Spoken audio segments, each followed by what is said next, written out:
அனைவருக்கும் வணக்கம். தேர்தல் முடிவுகள் வந்த பிறகு என்னை பற்றி ஒரு 2-3 விமர்சனங்கள் சோசியல் மீடியாவில், அரசியல் உலகத்தில் பரவலாக பரவிக்கிட்டு இருக்கு. அதுக்கு நான் விடை கொடுக்கலன்னு சொன்னால் அதே உண்மை ஆகிடும் அப்படின்னு ஆகிடும். நான் நேற்று பெங்களூர் போகும்போது நீங்கள்லாம் இங்கே வந்திருப்பீங்க, ஏர்போர்ட்டில் யாரோ வந்திருப்பீங்க. அங்கே நீங்கள் கேள்வி கேட்பீங்க, அது விடை கொடுத்துலான்னு இருந்து அப்போ நீங்கள் யாரும் அங்கே இல்லை. அதுக்கு அப்படியே பெங்களூர்லேருந்து திரும்பி வரும்போது கூட அங்கே மீடியா யாருமே இல்லை. அதுக்கப்புறம் 18th கேரளா ஷூட்டிங் இருந்தது சொல்லியிருந்தாங்க. அப்போ நான் விடை கொடுத்துடலாம் அப்படின்னு நினச்சேன். நீங்கள் அங்கே வரலன்னா கூட முதல்ல சொல்லிவிட்டு அங்கே வர சொல்லி விடை கொடுத்துடலாம்னு நினச்சேன். அது ஷூட்டிங் போஸ்ட்போன் ஆகிடுச்சு. ஸோ இங்கே ரொம்ப இன்னும் தள்ளக்கூடாது அப்படின்னு சொல்லி உங்களெல்லாம் நான் கூப்பிட்ருக்கேன். ஃபஸ்ட்டு தேர்தல் முடிவுகள் வந்த உடனே நான் ஸ்டாலின் சாரை போய் பார்த்தது. அது கொஞ்சம் விமர்சனங்கள் வந்தது. ஸ்டாலின் சார் அவர்களே என்னுடைய 38-40 ஆண்டு நண்பர். என்னுடைய நட்பு கொள்கைகள் அரசியலுக்கு அப்பாற்பட்டது. ஜனநாயகத்தில் தோல்வி வெற்றி சதகம் இருந்தாலும் ஸ்டாலின் அவர்கள் அந்த குளத்தூரில் தோத்தது எனக்கு கொஞ்சம் சங்கடமாக இருந்தது. அதுக்காக ஒரு நண்பனுங்கிற முறையில், நட்பு முறையில் அவரை போய் நான் பார்த்தேன். அதுக்கு நான் இங்கே விஜய் சிஎம் ஆகக்கூடாது, இப்போ அவருக்கு வரக்கூடாது, அதை தடுக்கிறதுக்கு ரஜினி அங்கே போயிருக்காங்க, வேறு ஏதோ 2 பெரிய பார்ட்டியை சேர்க்கணும்னு சொல்லி பேசுகிறாங்க அப்படின்னு சொல்லி விமர்சனங்கள் வெளியே வருது. அந்த சூழ்நிலையில் தான் அதெல்லாம் பேச முடியுமா? அப்படி பேசுகிற ஒரு தரங்கெட்ட ஆள் ரஜினிகாந்த் இல்லை. அது தெளிவுபடுத்துகிறேன். ரெண்டாவது நான் அவர் வாழ்த்து சொல்லலை, ஏர்போர்ட் போகும்போது வாழ்த்து சொல்லலை. அவர் ஜெயிச்ச உடனே எக்ஸ் தளத்தில் என்னுடைய வாழ்த்துக்களை நான் அவருக்கு பதிவிட்டேன். நான் 2016 அரசியலுக்கு வர்றேன்னு சொன்ன பிறகு நான் ஏர்போர்ட்டுக்கு போகும்போது யூஸ்வலாக அங்கே இருக்கிறவங்க அந்த போர்டிங் கார்டு வாங்கிறதுக்கு இருப்பாங்க. அவங்களுக்கு கேட்குறது தான் வழக்கம், மீடியா யாராவது இருப்பாங்களா அப்படின்னு. அதே இதில் மீடியா யாராவது இருப்பாங்களான்னு கேட்டேன். பெங்களூர் போகும்போது மீடியா யாரும் இல்லைன்னு சொன்னாங்க. சரியான்னு சொல்லி நான் போயிட்டு இருக்கும்போது திடீர்னு ஒருத்தர் ஒரு மீடியா ஆள் மாதிரி தெரியல எனக்கு. ஒரு சின்ன ஃபோன் வச்சுக்கிட்டு விஜய் ஒரு முதலமைச்சர் இருக்காரு அப்படின்னு சொன்னாங்க. நான் என்ன செகண்ட் ஷாக், அது மீடியா மாதிரியே தெரியல எனக்கு. ஃபோன் வச்சுக்கிட்டு நான் அப்படியே பார்த்து சிரிச்சு நான் போயிட்டேன். அதுக்கு வாழ்த்துக்கள் சொல்லலை அப்படின்னு சொல்லி அதுக்கு ஒரு விமர்சனம். இன்னொன்று விஜய் மேலே எனக்கு பொறாமை அப்படின்னு. நான் அரசியல் இல்லை, அரசியல் நான் இல்லைன்னு சொல்லி விலகி ஆச்சு. அரசியல் நான் இல்லாத போது அவர் மேலே எனக்கு ஏன் பொறாமை? ஒருவேளை கமல்ஹாசன் ஏதாவது முதலமைச்சர் தான் எனக்கு பொறாமை வந்திருக்குமோ என்னமோ தெரியாது. அப்போ கூட வந்திருக்காது. கிடைக்கிறது கிடைக்காம இருக்காது, கிடைக்காம இருக்கிறது கிடைக்காது. ஸோ இன்னொன்று எனக்கும் விஜய்க்கு எனக்கும் விஜய்க்கு ஒரு ஜெனரேஷன் கேப், கிட்டத்தட்ட 25 years டிஃபரன்ஸ். நான் முதலையே சொல்லியிருக்கேன். நான் விஜயை நான் இதை கம்பேர் பண்ணிக்கிட்டா அது எனக்கு நல்லது இல்லை, கெட்ட பேர். விஜய் என்னை பற்றி கம்பேர் பண்ணிட்டா அவருக்கு நல்லது இல்லை. சின்ன வயசுலேருந்து அவர் பார்த்துட்டு இருக்கேன். அவர் சிஎம் ஆனதில் எனக்கு என்ன போகிறாங்க? அது இவ்வளோ சின்ன வயசுல 52 வயசுல எம்ஜிஆர் என்டிஆர் சாதனை பண்ணுறதை விட அதை விட ஜாஸ்தி. கம்ப்ளீட்டாக சென்டர் பிஜேபி எவ்வளோ பெரிய பவர்ஃபுல் சென்டர்.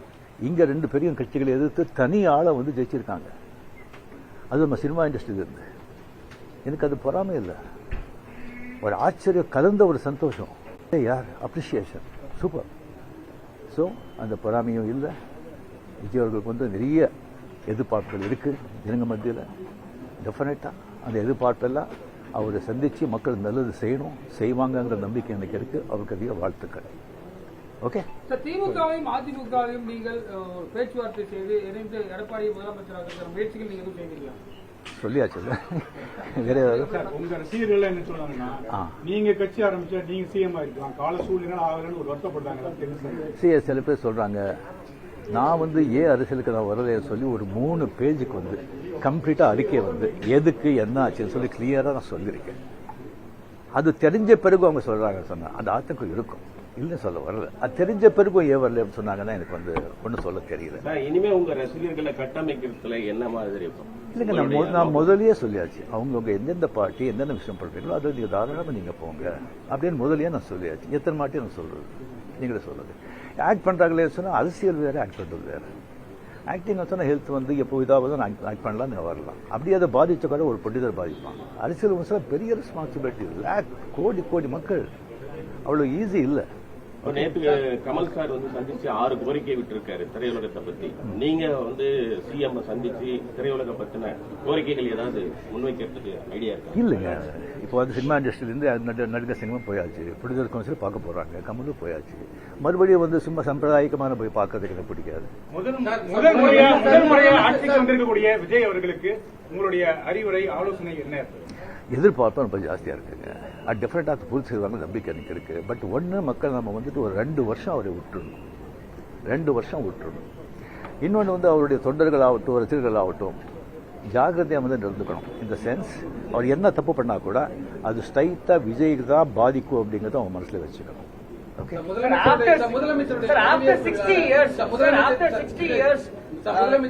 non-Dravidian party வந்திருக்காங்க. ஒரு திராவிட கட்சி இல்லாத ஒரு கட்சி வந்து தமிழகத்தை ஆளுறாங்க. இது என்ன மாதிரியான இம்பாக்ட் கிரியேட் பண்ணணும்? சரிங்க, ஒரு 60 ஆண்டுகள் பார்த்துட்டாங்க. இப்போ ஒரு மாற்றம் தேவை. அந்த மாற்றத்துக்கு கரெக்டாக வந்து விஜயம் வந்தாங்க.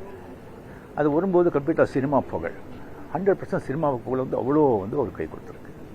இளைஞர்கள், லேடிஸு அண்ட் சோசியல் மீடியா, அது நல்ல ஒர்க் ஆயிருக்கு. ஓகே, முதலமைச்சருடைய பதவியேற்பு விழால நீங்க சிறப்பு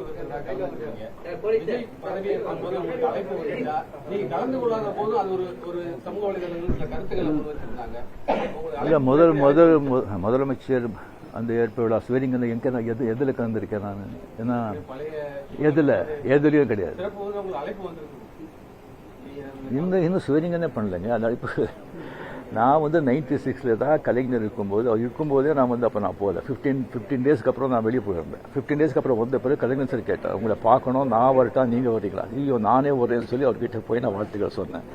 அப்படி நேரடியாக வந்து மக்கள் வந்து மாற்றம் வேணும்ன்றத இந்த தேர்தல் மூலியமா உணர்த்திருக்காங்க. 2001 நீங்க தேர்தல் கட்சியை வச்சிருந்தா வெற்றி பெற்றலாம் என்ற ஒரு சொல்லப்படுகிறது. அது வந்து விட்டுமோன்னு நினைக்கிறீங்களா? இல்லை, 100% வெற்றி பெற்றுப்பாங்க, அதில் டவுட்டே கிடையாது. பட் ஆனால் அந்த பஸ் மிஸ் பண்ணிட்டீங்கன்னு நினைக்கிறீங்களா? வேறு கொஸ்டின். சார், இந்தியா லெவலில் இருக்கக்கூடிய பிஜேபி தமிழ்நாட்டில் மட்டும் ஏன் ஒரு சீட்டு வருது, என்ன காரணம் சார்? சாரி, நான் அதுக்கெல்லாம் நான் ஆன்சர் பண்ணுறேன். Okay, thank you very much. My heartily congratulations to Vijay. Definitely a lot of expectation is there from people. Definitely, I hope, I wish he will fulfill that. Thank you. Why you doing? Why you